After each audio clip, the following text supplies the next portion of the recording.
we're learning more about the victims in a shooting at a Dallas short-term rental home. We took you live to Vilbig Street yesterday on daybreak as this story was breaking.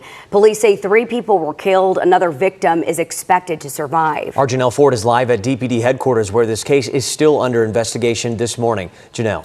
Shortly after midnight on May 26, 2026, a gathering at a short-term rental property on Vilbig Road in West Dallas, Texas, became the focus of a major homicide investigation. When officers arrived, they found multiple victims suffering from gunshot wounds. Among those identified were Journey Griffin, 19, Jacqueline Scott, 20, and Jaden Cooper, 24.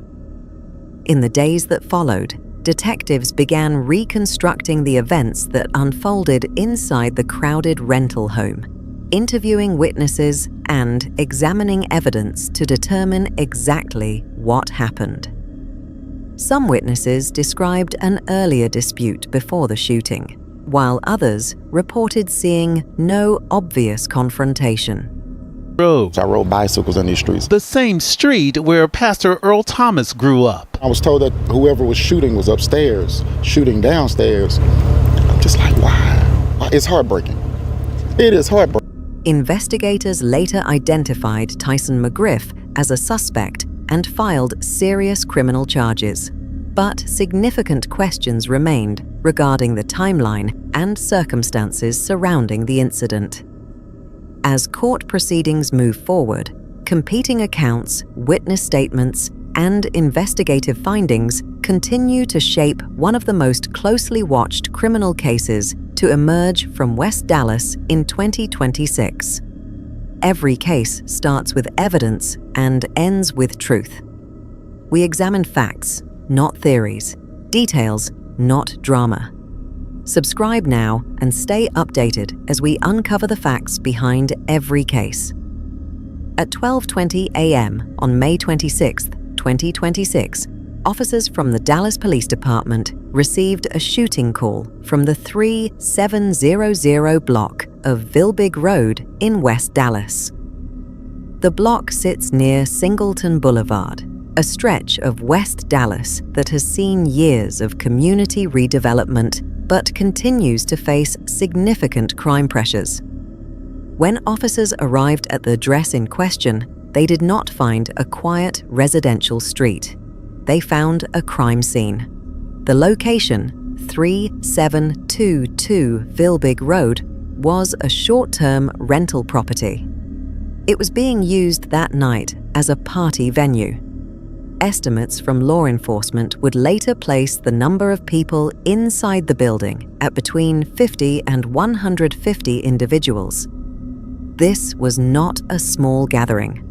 This was a large, crowded event with significant noise, movement, and activity.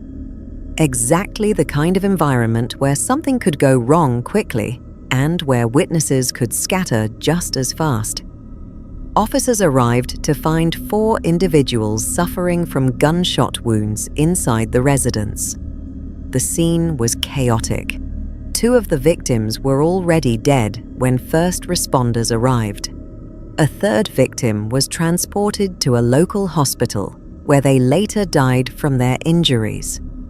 The 4th victim, who had been shot in the buttocks, was transported to the hospital not by ambulance, but by private vehicle, and was later listed in stable condition. 3 people went of a party that night and never came home. 1 barely made it out alive. The suspect was already gone. The 3 people killed that night were Journey Griffin, age 19, Jacqueline Scott, age 20, and Jaden Cooper, age 24. Their names were released at different times as police worked to notify their families. Journey Griffin and Jacqueline Scott were identified first. Jaden Cooper's identity was confirmed in an update released on May 28, 2026. Journey Griffin was 19 years old.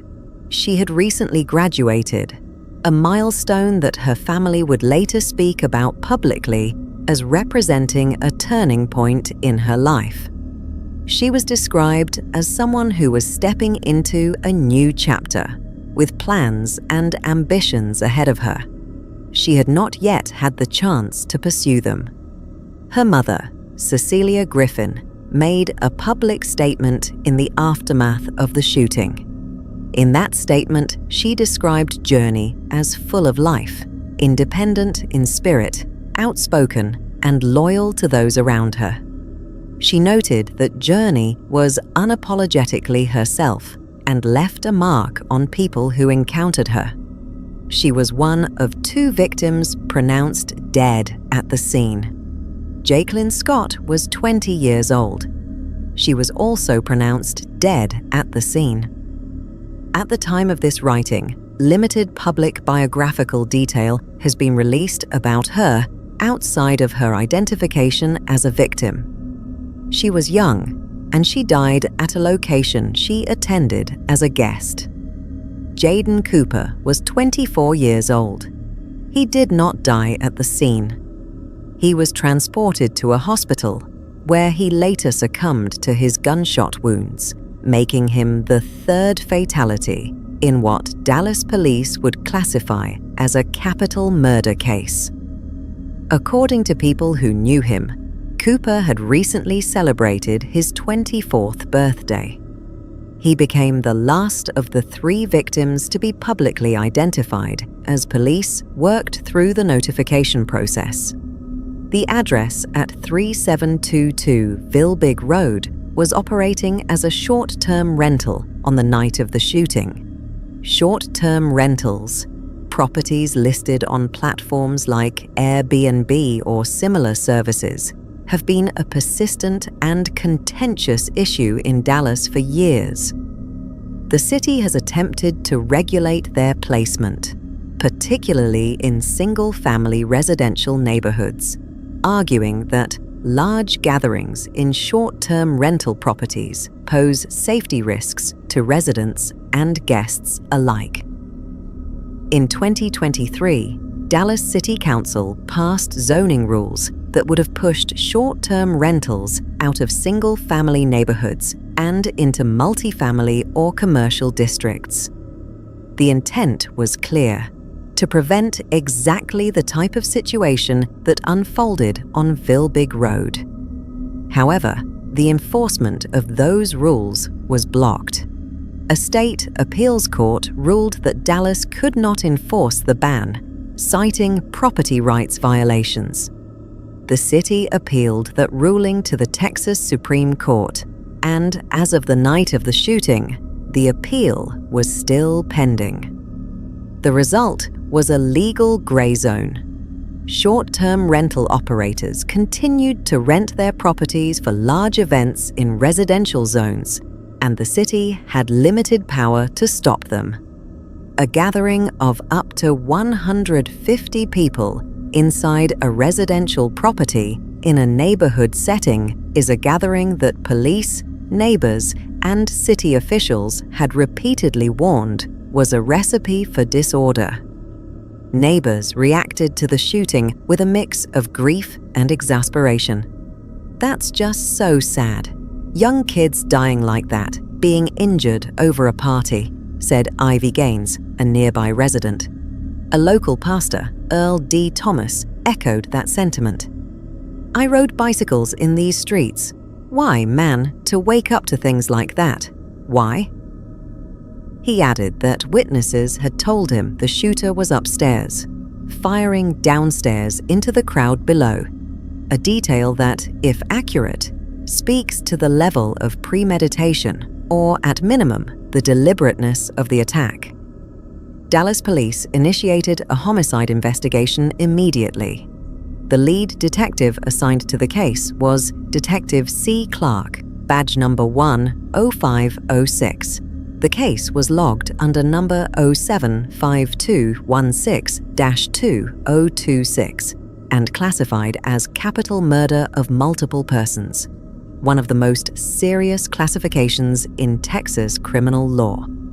The scene presented investigators with a significant challenge. The property had hosted between 50 and 150 people, meaning there were potentially dozens of witnesses.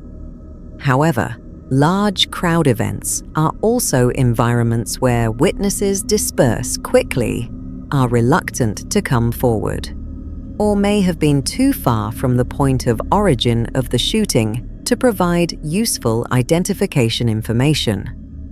Investigators noted early in the case that little evidence capable of directly identifying a suspect had been left at the scene. Multiple shell casings were recovered outside the rental home, which provided some ballistic evidence, but identifying a shooter in a crowd that size required witnesses. Over the days following the shooting, that changed. Witnesses came forward. According to police, multiple people who had been present at the party told investigators they had seen the suspect, later identified as Tyson McGriff, both before and during the shooting. This witness testimony became central to the arrest that followed. The Dallas Police Department issued a public call for information in the days immediately after the shooting, asking anyone with knowledge of the incident to contact Detective Clark directly. The investigation moved quickly from there. Within roughly 10 days of the shooting, police had enough to act.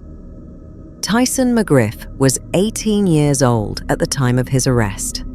On June 5th, 2026, 10 days after the shooting, McGriff was taken into custody by the U.S. Marshals North Texas Fugitive Task Force.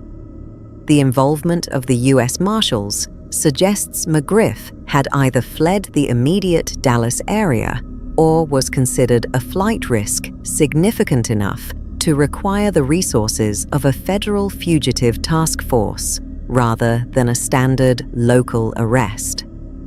McGriff was charged with capital murder and aggravated assault with a deadly weapon.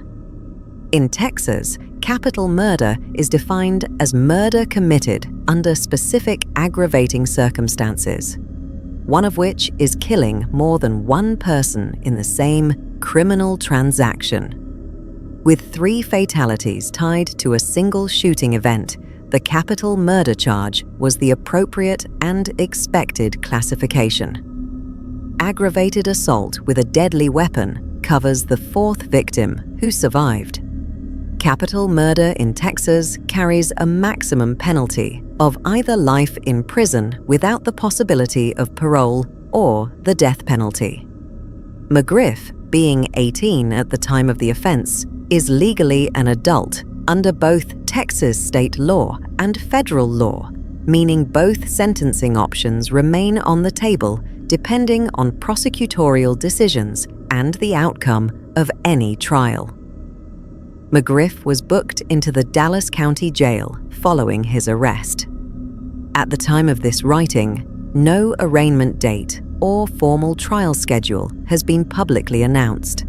Investigators have also not confirmed whether they are seeking additional suspects or whether McGriff is believed to have acted alone.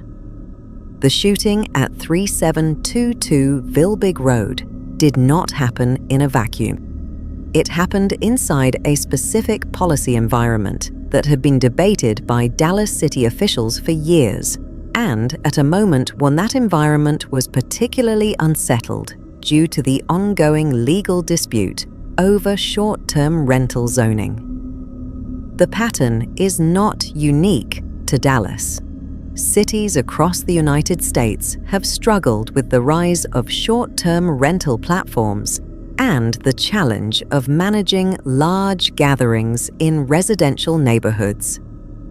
In Dallas specifically, the issue had already generated significant political and legal attention before this shooting.